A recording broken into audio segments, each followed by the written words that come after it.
Welcome to the Legal Selva podcast. Hi, Melissa. How's it going? I'm doing well. How are you? Good, thank you. Good. How's your day so far? You know what? A mix between like slow and then very responsive. Like I'm waiting for something, but then I'm doing other stuff that's very nitpicky. So it's like...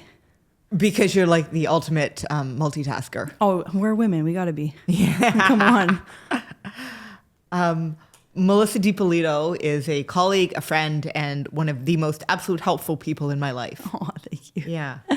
You remind me a lot of me going back, like around the time that I started when I was at your level. And the more we've talked about like, oh, I did that in my life before. Oh, I traveled there too. Like, you know what I mean? I kind of see that connection. I love that. Thank you. Yeah. I hope you weren't fighting for your life like I am, though. Well, no, at this age. Been there, done that. Yes. Fair. At your point, absolutely was. And you know what? I can tell you there's a light at the end of the tunnel.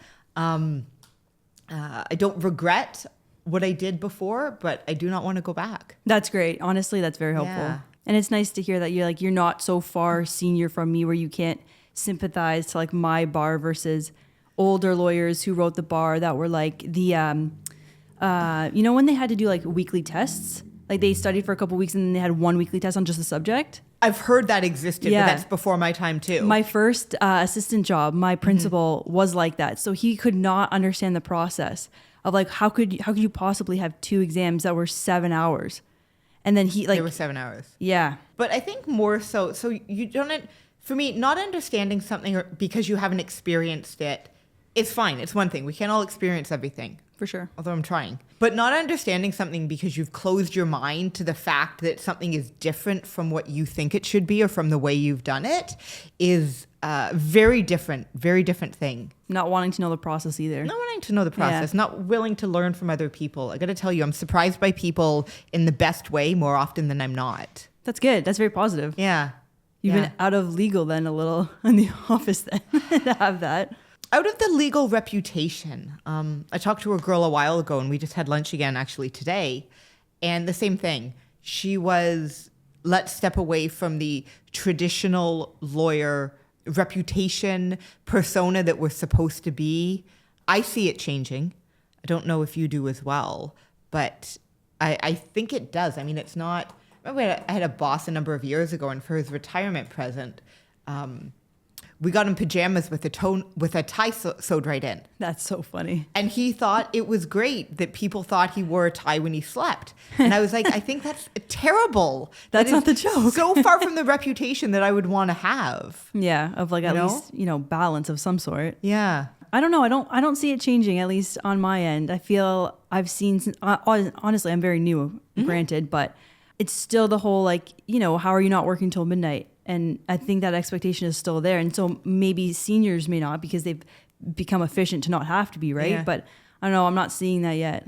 Really? Yeah. Oh, I'm disappointed to hear that. Like I'm still getting emails from like opposing counsel still at 9, 10 o'clock following up. And I'm like, some of these are also senior guys like partners. Mind you, I don't know what your day looked like that you're emailing at 9, 10 o'clock. Sure, you might have the flexibility. Maybe. Yeah. But I don't know. I don't know them well enough. I don't know how to gauge that.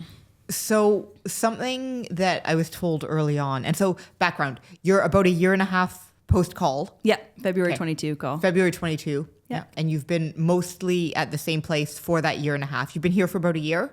Yes, yeah. Okay. I had a boss tell me, people expect what you let them expect. Mm-hmm. I know for a fact that you answer emails at 9:30 at night. If you don't do that, people will stop expecting it. Fair. I find it's more like a catch up trying to get the billables on because the day I find in office, you're inundated by, helping out. Obviously you got to do what you have to do, but it's at the collection at night. I have no problem asking or speaking to like opposing counsel. They don't have to respond. That's fine. I try not to do clients to set that expectation that they're not going to email me unless it's obviously, time sensitive. Yeah. But I find that like, it's just easier to get all your stuff ordered and be like, okay, maybe if I give it to you at night, you'll look at it during the day and I'll get a faster response. Yeah. I'm still trying to like find the balance because I'm doing some of that mostly anyway. Yeah. Is it like you want to get it off your plate too? For me, it's just, I want one less thing I have to worry about because I'm always concerned I'm going to forget something or miss something. Yeah. Yeah. And I find that if I'm setting up my time scheduling, it's like, okay, this is my chunk allocation to it. If I'm doing it at 4 o'clock or 9 o'clock, I'll get it done for the day because I try to like do a weekly day-to-day, organization. But when I'm working at night, often type emails and leave them all in my draft. Smart. And then the next day, Fire them off. 9:30, send. Go, done. I feel like that's good when you're like, you know what to expect and they can just like respond back to it versus, I don't know, I'm just more like trying to set it up and then this is what I have. And then the next day I can move on to something else. I've let it be with that other person. That's, they got to carry it and then I'll pick it up once they get back to me. Once I've cleared the task. You want the ball in their court, not your court. Yeah. I find the negative of that all of a sudden you get throttled with a whole bunch of balls at once when everyone responds at the same time. So but true. You're finding your groove. Trying. And that's what it is. Yeah. Yeah. Do you like it overall?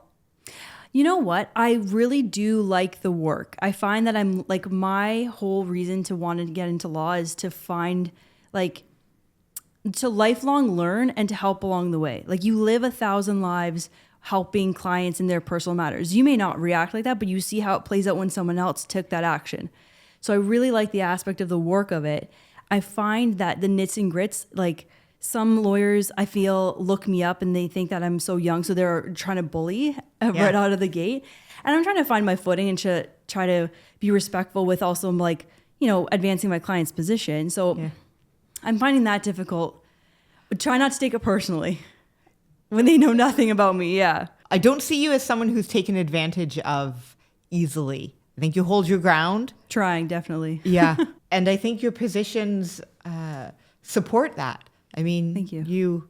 You think about it, you put good thought into things, and you don't let people push you around. No. We won't use names here, but we were on a joint call with about 5 or 7 or number of other lawyers a while ago. And I kind of took a step back. I'm like, I want to see what Melissa's doing here. I don't know if you knew what I was doing, but this isn't risky. Let's see what she does. I appreciate it. And you really held your ground. You even pushed back a fair bit. And I find that preparation is your best defense. Yeah. I was like, you came into this file. I'm like, don't even start with me. I've been on this since November. You're coming in. I was like, no. I'll let you know right away what the file is about. Yeah. So I find that when you come from a position of preparation and you know what you're doing, it's better to not get flustered for sure. Yeah. And you can't let anyone know you don't know all the file, everything about it, or they'll pounce on that. No, because you can. Things change. It's a fluid profession. But I like that. No. Don't even start with me. No, you can't. That is the impression that I get. Yes. Don't even. Good for you. I'm trying. Good for you. I was the same. It's because it's easy to get pushed around. I remember having someone say,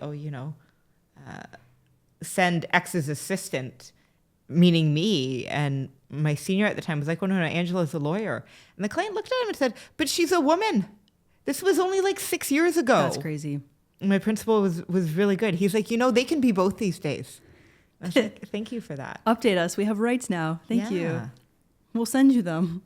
That's crazy. I don't know how you handled that, with a smile on your face, I'm sure. You know and what? Moved along. Other people's opinions of me don't matter. That's amazing. Yeah, it is. But definitely it's a lot of skill. Compartmentalizing. You have to understand that. And, sometimes the outside seems like it's handling a lot better than the inside actually is. Yeah. But what do you like for fun? I mean, how do you separate? You know what? I was a big traveler before as well. Okay. I find I'm a traveler, not like a vacationer. Like if you have to put me on a beach, I will lose my mind. You cannot, unless I'm swimming to another island, do not leave me on a beach. I like to travel. Okay. I'm on like a softball league with my friends. Nice. On the weekend. It's funny. It started off as like a beer league for like COVID because we could socially distance. Yeah. And then people have gotten actually so competitive in it. So that's really funny. I hang out with my friends and family. That's amazing. That type of thing. I'm learning golf terribly. Don't get me wrong. I also learned golf really terribly before. Oh, I used to, prior to working here, I worked at Golf Canada just like as like a stint between like legal work. Yeah. And I was like, this is the most amazing place. Like the camaraderie apart from like golf was like a nice stepping stone to also make you want to learn golf. I was like, I was taking tips from like the VP and I was like, wow, you took the time to like, do that. And I found that really interesting. And like, I wouldn't have seen that and had I not given it a shot. So I'm learning that, because I feel like it's something you can take into your retirement. You don't have to be super athletic if your interests change. It's something you can always kind of learn. I like it. You swing a ball, you hit a bat. It's a nice little follow through. I like that. I used to play in a women's league up at Rock Chapel. Oh, nice. And I think it was every Tuesday night, sort of like, June through September. And then we'd grab some drinks and snacks at the club near there. That's and, sweet. People started drifting off. But my one friend was amazing. I'm like, how did you get so good at this? Like, it's not something that you get good at really quickly. No, practice. And she was like, I was a cart tart. A what? The girls that drive around and give drinks to the people on the Oh, cart. yeah. Okay. So her high school and university job, I was like, I didn't know it was called that. She's like, well, we called it that. But she's like, because of it, they got to play the courses for free. Oh, smart. Yeah. If they come in, I don't know, before, after work, whatever. So she was exceptional. That's a great perk, honestly. Yeah. That must have paid off if you were interested at all. Mm-hmm. That's me. And I'm sure, between giving guys drinks, I'm sure they would give tips and some of them might stick. She made good tips. But I don't know. I enjoy being out there. But Yeah, it's nice when no one's pressuring you though. Like Yeah. I did like a ladies league last year at I think it was off Highway 6 around here, Pine Glen.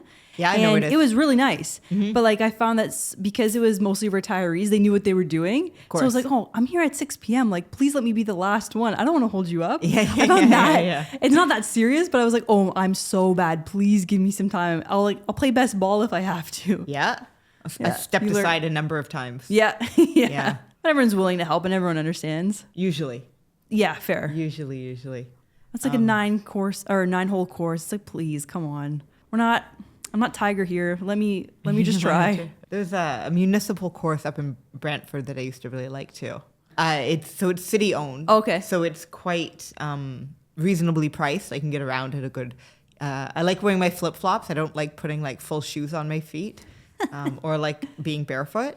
So I'd actually golf in flip flops or even barefoot. And nice. They didn't get mad, whereas other places didn't seem to appreciate that too much. Oh, I'm sure. Yeah. I feel like it's also kind of a safety hazard. You get a ball to the toe, that would kind of hurt. If you get a ball to the toe, a little piece of canvas isn't going to protect it. Yeah, fair. So you said you like traveling. Where's your favorite place you went? Oh my gosh, it's a tie between Iceland and Norway. I don't know Really? for whatever reason, and it's so funny.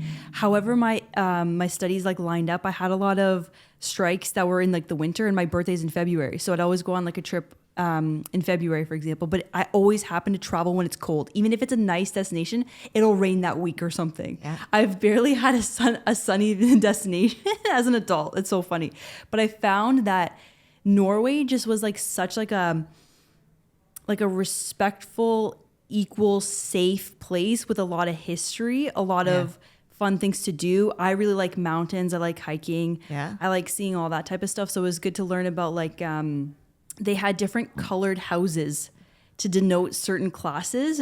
I don't know the That's amazing. I didn't know that. Yeah, and it was just like you would never think unless you took these walking tours, because you could just look at this house and say, oh, it's cream. But no, that actually denoted like a richer class, because you had Really? to mix out the red clay or something like that. Yeah.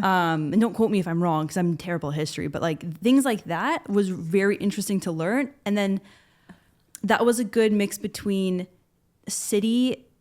fun city stuff, beautiful country, good food, really helpful, nice people. They saw a group of girls and were like, oh, we see you on Google Maps. How can we help you? Like, easy to speak English, so you didn't have to ask for it. Amazing. Amazing. And I was like, I'm the type of traveler that like accepts that help and is like, okay, just go with it. I'm going to see what the locals have to say. Me too. And then Iceland was amazing, breathtaking for landscape. Yeah. They dropped you in the middle of the city, and you were like, figure it out. Rent a car, go an hour anywhere, and you're seeing either black beaches or waterfalls, anything. Like the food was good. It was a little pricey, I have to say, being a student, but like completely worth it. I have to go back. Yeah. I got to do at least 2 weeks.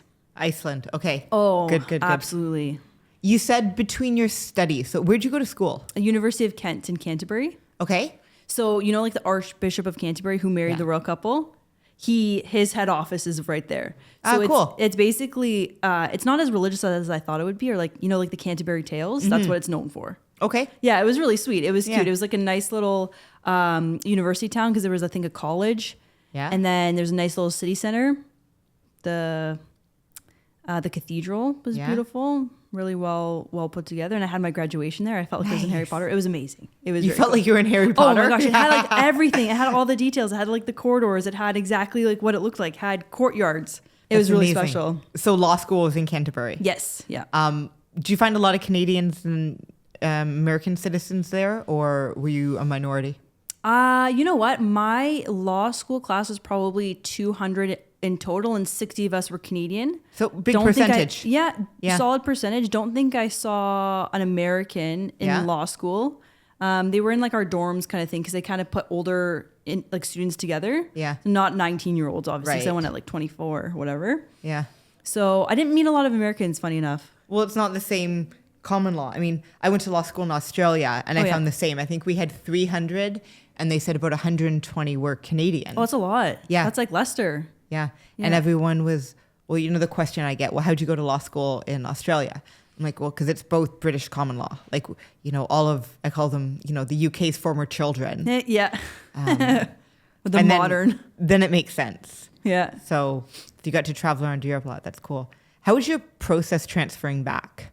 Well, I have to say I was lucky enough to have a job afterwards. So I made the decision to do my NCAs, like the equivalency exams. Yes. I break it up. So I did 7 exams, and luckily I didn't have to do anything further. And it was like a 3-2-2 split kind of thing. So it wasn't bad, and I did it over a couple months. Yeah. I found the exams not bad at all. You study, you're going to get it done. Like, it's a pass fail. If you happen to not pass, you know, you take another round. And I found that the timing for those weren't very convenient. Sometimes you had to wait like 6 months versus a 3-month cycle because they weren't every cycle. I agree with that. So that was challenging. Luckily, I passed like on my first try, so I didn't have to experience that, or it would have delayed my matter. And I also had the in-person and COVID type. So I had my first 5 in person. Absolutely, I loved it. I found it very, you know, when you're in the exam room, it's game time. You shut out everything. And yes, I could see how it would be intimidating if you didn't like writing with a bunch of people, but they segmented it very well. You had your own picnic table desk, so you didn't have to interfere with anyone. And I had wrote the LSAT 4 times, so I know how terrible it was to be sitting beside someone 2 feet away from you, sniffling in your ear. Yeah. So I was like, this is luxury. Look at this. I can spread out all my stuff. Yeah. So that wasn't bad at all. And then the COVID online NCAs weren't terrible. I'm just not a fast typer. So I struggled there myself, but I got it done. Like, I just hate typing to save my life. That's a personal problem. It's funny. I wonder when they organize these exams, if they think about things like you just mentioned, my own space, not someone sneezing next to me, not someone, when I did mine, I remember my admin, we were someplace in around City Hall in Toronto, like one of the buildings, I don't remember where, but the girl on my left was incredibly pregnant. Oh. To the point I couldn't stop. I'm like, oh my God, if I heard like a sound, someone took a drink of water, I'm like, oh, her water broke. Like, it was crazy. Oh, that's awful. Yeah. Luckily that was one of my better subjects, one I liked, so I wasn't really distracted. Good. But I wonder if they think about these when they organize them, because I sat 2 sittings, like, because I had 6 exams total. So I think I did 4 and 2 or something like that. Yeah. And the rooms were very, very different. Was it a convention center? One of them was, not the other one. Oh, terrible. The desks were really small. I didn't have a lot of room to open my book. No. Yeah. That's awful. See, they must have had some sort of feedback, because we also, mine was at a convention center the entire time. Okay. And they also called you up by sections. So I think it also helped them segment sections, calling in, getting out. Yeah. That type of thing, organizing where your materials, I don't know if they organized it by last name, but it was run like a tight ship when I did it. It was good. Nice. Reliable. Nice. Good to hear. They're consistent on what you could and couldn't bring in. That killed me. Oh, they were so specific about what type of pencil and like all of this. Oh, yeah. Yeah. Bring nothing. Bring your Kleenexes. We're not going to give you anything. Deal with it. Yeah, I remember. And then how was finding articles for you? Oh, my God. So terrible. Terrible experience. Okay. And so I applied like a crazy person, like same as anyone I know. I didn't discriminate where I was going to practice. I was willing to go to Toronto. I was willing to go. Mind you, I wanted to be in province. So, I mean, that was my parameter. But everywhere, and it was terrible. And like I have like a business undergrad, so I also figured, okay, maybe in-house counsel will give me a shot to look at. Yeah. No, if I was lucky to get an email, that was a highlight, like a rejection email, highlight on my day. Great. And it was so demoralizing. I'd follow up with these people. I'd do everything you're supposed to. It was soul crushing, because what I found out was I had my grade conversion chart. So I had a grade conversion chart given to me from the school. And however they did it, they had, American conversion and the UK conversion. So my marks looked as if it was like an American scale, not Canadian, even though they meant like Americas, I would imagine. So what do you mean by conversion? What was your conversion chart? It was like just like an Excel table that had the university's logo on it, confirming that this, even though it's a UK grade, means this in an American grading system. Yeah. So I found it looked worse if you didn't take the time to look at it. So what I ended up doing to combat that was also, I made my own conversion chart. I got on Excel, I did my pivot table, I figured it out, and I even did a different conversion chart so it was idiot proof. And I still found that people did not give me the chance. And my mom's an accountant and she works for like a firm, like a business, not an in-house accounting firm. Yeah. And her in-house counsel did my mom a favor to look at my resume and to give me tips just starting out. Yeah. And he had seen a million resumes. This man was very senior in his position. He had hired many people. He was running the in-house counsel department.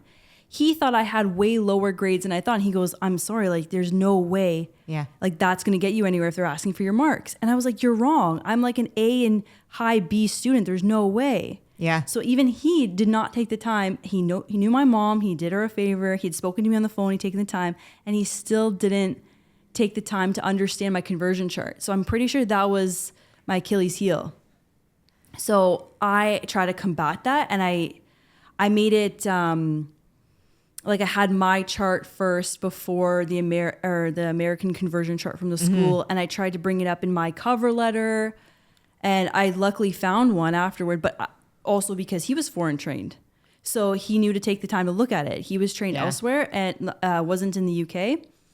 And he gave me a shot in Brampton. And you had to go to Brampton? I had to go to Brampton. Yeah. Yeah. That was an interesting experience. Did you live there? No, I'm from Oakville. Okay. So it took the commute, whatever, no big deal. So you commuted every day to Brampton? Oh, yeah. For how many months? Because I knew you changed it after a while. Yeah. So during COVID, it was shortened from 10 months to 8 months. Okay. And I had an abridgment letter to get me 6 months because I had clerked before and I had like the qualifying characteristics of some things that I used to do because I was a wills clerk before. So like I'd met with clients, I had drafted materials. I find that I clerked for over a year before. And at the time, I don't think abridgment existed. So this would have been 2009 about. I don't think abridgment existed. And then I remember going into Toronto and they were asking questions. I'm like, yeah, I've prepared those pleadings. I've done that before. But they couldn't get their mind over, well, you studied in Australia. Oh, no. And I was like, well, yes, but my criminal law teacher also teaches at U of T. He just chooses to be in Australia in January because it's much better weather. Nice. So it's literally the same course because we had so many Canadians, they were teaching Canadian courses there. And people were just too busy to take the time to step out to learn, to give any type of consideration. 100%. So 100%. Yeah. And it's just you don't get a shot. If you can get your foot in the door for an interview, you can explain these things and you can be very well articulate. Yeah. They don't give you the shot. If they're just looking at a stack of hundreds, they're not going to give you a shot. And I found that very reflective of my experience. Me too. I was hoping you were going to tell me something different because, we're 12 plus years apart. So I'm like, well, maybe they've figured it out, but no. Nope. How do they fix it? You know what? There's got to be some sort of standardized conversion chart because there should be a system that the NCA provides that says, hey, this is what their grades were abroad. Here's what it looks like compared to a university in Canada. Because I'm sure even if you convert it to a Canadian percentage, we can all see percentages. I don't see an issue with that. I felt like people were just like, yeah, whatever grades they give you doesn't matter because you were in Australia. So you were just playing at the beach all day. Yeah. And maybe the teachers weren't that tough on you. Fair enough. They didn't feel the need to give you a shot. Yeah. And you know what? That's sad. I personally, I don't think it changes. I don't think it changes at all. Which part? Because you can't force someone in Ontario, an employer, to be like, oh, you need to hire X number of foreign trained people. Right. Or you need to interview so many. I mean, there's no way to enforce that. There's no way. The admin on that is a mess. I don't think it changes. I think as a foreign trained student, you're going to have to accept the fact it's going to be harder for you. Yep. And everyone said that going into it as well. Yeah. I was well aware. And that was my, that was my cross to bear. I fully was informed, but just getting to it was so demoralizing. And even my mom's senior counsel at her work, he was an Italian from Hamilton, whatever. And he also, I think, went to U of T, I think. Okay. And he was like, although I also had good grades, my struggle at the time was my name was very Italian. Yep. So he's fighting against, not, I wouldn't go as far to say discrimination, but some sort of typecast that he was also not part of their big boys club, whatever he was facing. Right. So he was empathizing even with my experience, but I was like, but it's also so different. No matter what, your qualifications against anyone, if they don't look at your name, are able to be stacked up without question. Yeah. So every generation must have some sort of issue. There's always going to be something. Yeah. I don't care. I just wanted to go to Australia. Sounded like you made a good call. Good experience. But I do remember coming back, and I had one interview. We'll keep the names out of this. But when I came in, they wanted two things. He's like, oh, I've traveled in Malaysia before, and I see that you have, because I worked, I did an internship in Malaysia after law school. Oh, like articling or just an internship? Well, an internship based on my Australian school. Very I went cool. over because articling in Australia is different. They call it PLT. Okay. So it's practical legal training. And it's 4 months of further classes and then 4 months in a law firm. Okay. So I just went and did the law firm part because I got offered a position and I'd never been to Australia. One of my professors was Malay, and they would take 2 students a year at different times to work at their firm there. And I was like, well, that sounds great. We went to court, which is in English, and we went to into Borneo to visit the orangutans, That's which was so cool. also super cool. Yeah. And I mean, I got more out of those experiences, I think, than I did from class, because that teaches you how to communicate and how to analyze, and then you put it into practice. For sure. You can learn yourself from your school, your practice however you want, but if you can't speak to someone or articulate their matter, no one's going to trust you. Yeah. And my law school, I chose the University of Kent because it had a legal clinic that I was very interested in. Okay. So I got to sit in on actual case studies because they were pro bono as well. Yeah. So it happened to be like a wide variety of legal issues, which I found very interesting. But they also offered in your first year to be like a reception and take notes. And because I had a job prior to, I breezed through that. But I would see my 19-year-old, classmates struggle and be so stressed out about just taking messages. Yeah. And I was like, we all went through it. Like, I'm glad you're doing it at school and not fumbling at someone's law office and then missing interpretation. That was quite an experience. And I find that you can't teach that unless you give someone a chance, which I find that has to supplement your legal study. Sure. You completely have to. In my view, your world experiences, and personally, I think your world experiences outside of your norm and your comfort zone educate you better than anything does in class. Definitely. You need the foundation. You need the foundation, and you need to be comfortable in your own skin. 100%. Because no one's going to walk you through that either. No. Once someone asked me, what's your toughest negotiation? I said, I once had to get on a bus with some monks, and all I had as consideration was lychee fruit. I bought a bus ticket with lychee fruit on the side of the road in Thailand. Oh my gosh. And the monks did not want to take the lychees. Why? I don't know. They asked for money, and I didn't have any money, but I had a bag of lychee or lychee, however you pronounce it. And so I offered some. Where were you going? Oh, I was on some island in Thailand. I don't remember. I was going to a different part of the island. Oh my God. I don't remember at all. I just remember I was there. And this might have been one of my most tough negotiations. And they were looking at me. I was like, one, you're supposed to be like the epitome of religious. So you're supposed to be nice to me. So you should let me on the bus even if I don't have any lychee fruit to give you. At least have understanding and patience. No. I mean, we did have a bit of a language barrier, and that neither of us spoke even, one word of the other person's language. We had like our hellos, and that's about it. Mm-hmm. But they finally let me on the bus. Amazing. Yeah. How long did that take? I don't know, like 5 to 10 mintes, but I felt like it would have been 30 seconds. Like I was expecting just to go on and hand it to them. This is it. And they were Hello. like, I remember the one put out his hand, like a stop sign basically.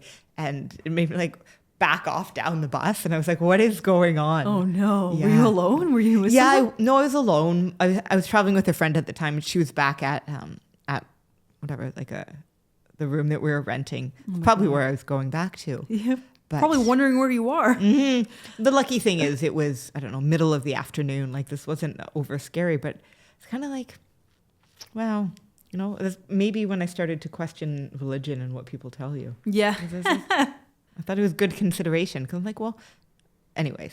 It's bartering. It's bartering. Yeah, exactly. let's bring that back. Yeah.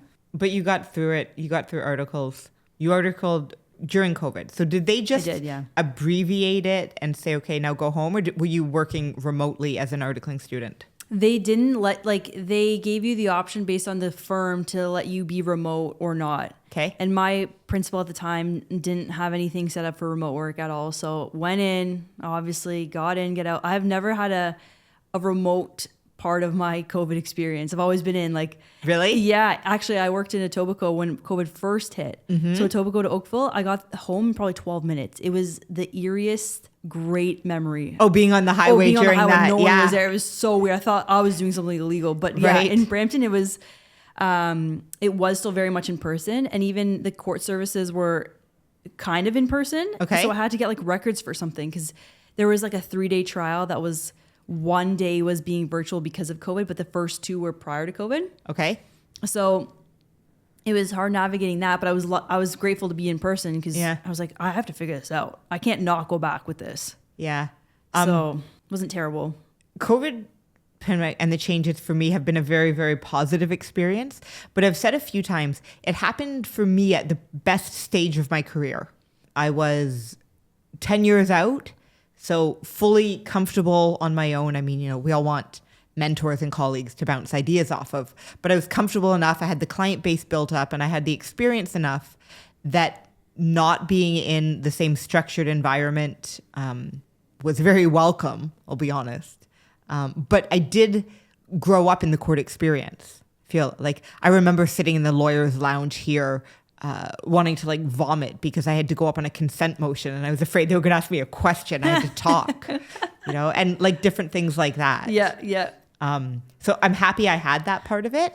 And I think it's for overall wellness and people's happiness and ability, to live life in a bit of a different way. I'm happy that whatever changes make that it's never going to go back to exactly what it used to be. For sure. And at least you're senior enough to have the option to come in person if you want and make that call and you're supported, right? So I find that also a positive experience of COVID from my newness is that at least I get a work laptop and I can work from home if I have to and not stay here with homeless people banging on the door at 8 p.m. Is that what happened? Oh my, that's why we have the security system buzzing door. Right. I've heard other firms in the city that happen though. Yeah. The other building, why they had a client or a colleague or someone asked me why there was a code on the bathroom door. And I was like, well, because one day some woman was going to the washroom and all of a sudden turned around and there was this man with some challenges in the bathroom. Oh, that's scary. Yeah. On the 10th floor. Oh my gosh. Yeah. Yeah. Yeah. Didn't they have a buzzing system at the old place? I think they also had a tap for that. To get into our exact office? Yeah, if it was closed. But no, the washroom had a code. Oh, right. Yeah, because it was on the floor and it was shared with the other office that we shared the floor with. Right. But that's another reason why no one should work too late at night when it's dark. It's not safe.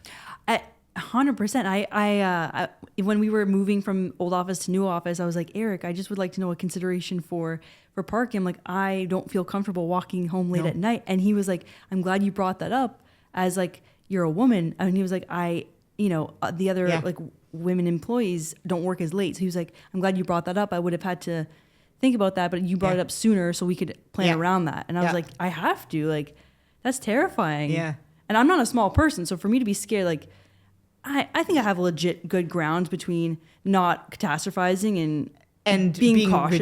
Rigid. Yeah. I went to undergrad at McMaster, so I kind of understand. You're Hamilton smart. The rail trail, I know. Yeah. You leave people alone, and you're going to be okay. But generally, still, generally, yeah. What are you, about 6'1"? I'm 6, yeah. 6 foot, 6'1". Yeah. Yeah. And I'm not I'm, no one's going to try anything fat, from far away, I don't think, but I'm not a fast runner. If you're coming, if you're taking from me, you're going to get it. That's fine. I just don't ever want to be in the situation where I have to run. Fair enough. I know. No? Imagine you're in work pants. Where are you going in there? Where Nowhere. am I going? With these where are you going shoes? in flats? Yeah, exactly. Parking lot. That's it. Yeah. It's so true. Yeah, I never thought of that before. That's always my excuse for not staying late. I know. And luckily we have security cameras. We have a pretty good system here, but I'm I don't want people banging on the door like they used to. I don't want them trying to get in. I don't want them looking at me and I feel like a zoo animal just because lights are on and they're walking by. Oh, Yeah. yeah, especially the parking lot outside because people get through the apartments. They cut through. Really? Yeah, people sit outside on the bench waiting for buses. My Some mind their business. My first firm was a, what do you call it? Like a storefront. And it was the number of walk-ins and people coming in for like completely different things was ridiculous. Like legal or just No, in? we were across the street from RBC Bank and it could not have been bigger. And the number of people that came in and said, "Excuse me, do you know where the bank is?" Oh my goodness. And we'd be like, have you tried turning around? Turn around? Yeah. Yeah. Well, we So- still get that too. People think this is still a bank. Yeah. Even though we have the full advertising of Regency on And on the it. bank closed a few years ago. Yeah. A few years ago, I think pre-COVID around that time. Oh, yeah. Apparently. And the Jackson Square one is much nicer and bigger. Like, it's probably better that it's over there anyway. They can service way more people. I want to touch on one more thing because I've talked about this with people from, say, I don't want to say top down, it sounds wrong, but from the more senior position is mentorship. I've talked to people about who I would see were either my mentors or I see as mentors in the city, even though I haven't, worked with them a lot directly. And then I've spoke with someone, from more of an up and coming position. What type of support guidance helps you the best? I think I'll speak generally and then I can speak personally. Yep. I think generally speaking, starting off with a proper soundboard that can communicate properly into expectations and timelines, for example, that like a mentor to understand where you're coming from. And so everyone writes pleadings differently in their own personal way, fine. But if you have a personal preference, I think a mentor would be well versed in saying, hey, this is how I like to set it up. Try a crack at it and we'll discuss it. And I understand that your mentor is going to want you to see your thought process, see you attempt it, look up the rules. Obviously, fine. Don't ask the rules. You should know.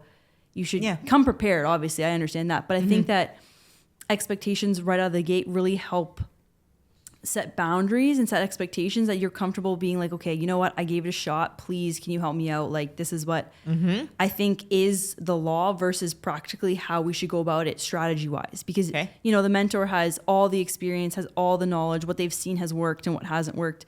And as, someone starting out, you're like, okay, well, this is what I think I've seen. This is what I've pulled from precedents. And I think this is a sound argument. But then, you have a mentor saying, oh, judges are not going to like that. You might be right, but judges aren't going to like that, or tone it down. So I find that effective communication without being scared to ask a mentor, without being berated, is, I think, probably the most positive experience to have. And fine, everyone loses their shit a little bit. And you know what? We're human at the end of the day. But if you make it personal, that's when someone shuts down. And I've had personal comments. I've had encouraging comments from like everywhere I've been. I'm not singling a single place out. So it's like, personally, I find you have to remember at the end of the day, someone handing you something is a person.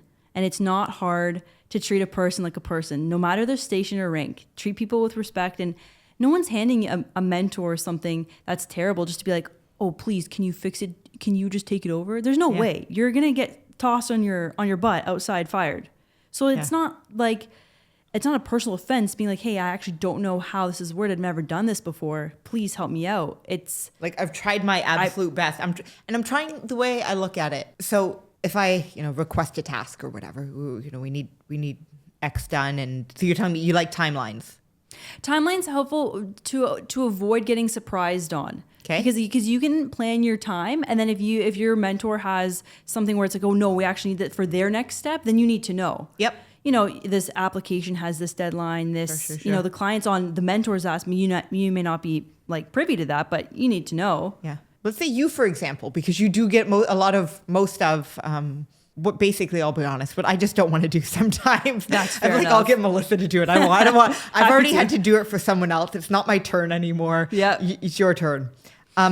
You're here to support me. For sure. So if you don't do a good job at it or do an incomplete job or it takes forever, that really makes my life more difficult. So I want to know whatever it is that I can do to better equip you to do it the way that's best for us, because it's really an us. That's a good point. Because if it's not done right, it's just going to come back to you. Yep. say not done complete, or, but sometimes the first draft, you send it to me and I'm like, ooh, yeah, number 3, that's a good idea. Maybe we should expand on that more.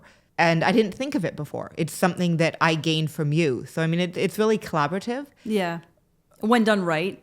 Well, when a mentor is open to that. It's a process. Yeah. Yes. When a mentor is open to that. But I think we have to be, because otherwise you're just making your own life more difficult. Yeah, I agree. If you don't equip someone to do a good job at the beginning, then you're just causing them to bring it back to you too many times. For sure. I had a boss that say too many touches. We don't need to touch this project 12 times. We need to touch it 4 times. I've seen the versions. I do that. Yeah, I'm notorious 1, 2, for that. 3, 4. There no such thing as like draft 27. Yeah, fair. Yeah. I think that a mentor could also take the time to maybe have like a conversation with a junior and be like, hey, if you're working on this task, do you have experience in it? Let's build on it. If not, here's a similar case, or maybe not spoon feed that much, but something to the effect of, hey, if you're struggling, here are other avenues to try first. If you don't give it an honest shot, I'm not going to look at it. But if you do, I'll take the time and ask well-informed questions so that everyone can learn from it. Because you can't just assume everyone has like bankruptcy experience, for example, something super niche. You might have seen it and don't know if you've ever done it. No. Yeah. If that's an actual question, the answer is no. Oh my gosh, it's so convoluted. I'm a big fan of I don't do what I don't do, so I can do what I do well. Yeah, good. And you have to have your wheelhouse, and I think that's really smart. Melissa, thanks very much. Thanks so much for having me.